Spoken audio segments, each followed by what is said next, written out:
411, help for parents on everything from potty training to tantrums. The terrible twos can last much longer than a year. One of the nation's top pediatricians has help for parents of toddlers. Up next in Connect with Kids. In this morning's Connect with Kids, from potty training to discipline, we are answering some of the most pressing questions about the terrible 2s and 3s and 4s. It just never seems to end. The questions are coming from local parents who shared with us some of their dilemmas when it comes to their toddler. It is inevitable when new parents get together. Conversation usually revolves around kids. And when the kids are 2, 3, and 4, the talk is about the potty and the pouting. We found these parents attending a toddler class at Bubbles Academy on the city's north side.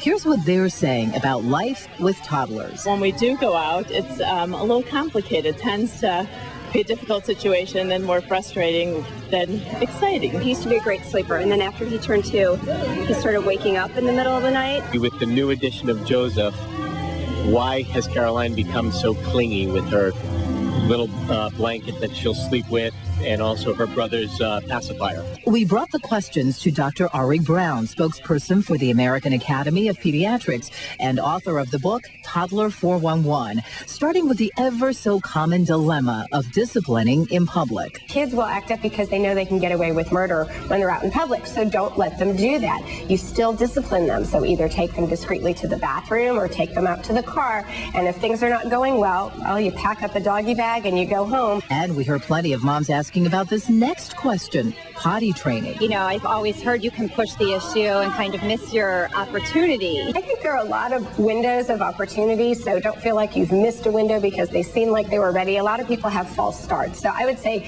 3 or 4 false starts. You spend a weekend in training pants, let them have cotton underwear with an extra layer, see what happens if they have 10 accidents. Was the wrong day, you put them back in the diapers, but you may have 3 or 4 weekends where you do that, and then finally you find the right weekend. What about toddlers who go from good sleepers to night owls? Close the door. You can put safety gates up on the door so she can't leave, and she gets 1 token for whatever cockamamie thing she wants from her parents, but that's it. Once she's used her token, that's it. You say goodnight, I'm not seeing you again. And so if she's no longer getting the attention that she's seeking, she'll go back to sleep. And finally, our dad question about why their 2-year-old has taken over her baby brother's pacifier.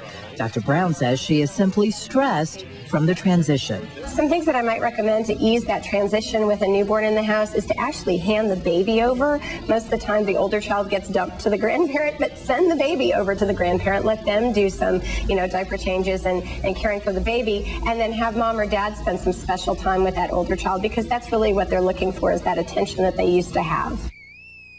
There was also a question about speech development, which I know a lot of parents are concerned about. Dr. Brown says the rule of thumb for language for a 2-year-old is 200-word vocabulary, 2-word sentences, and about half understandable to strangers. Now, if you think your 2-year-old is not close to doing that, then you might want to consider having it checked out.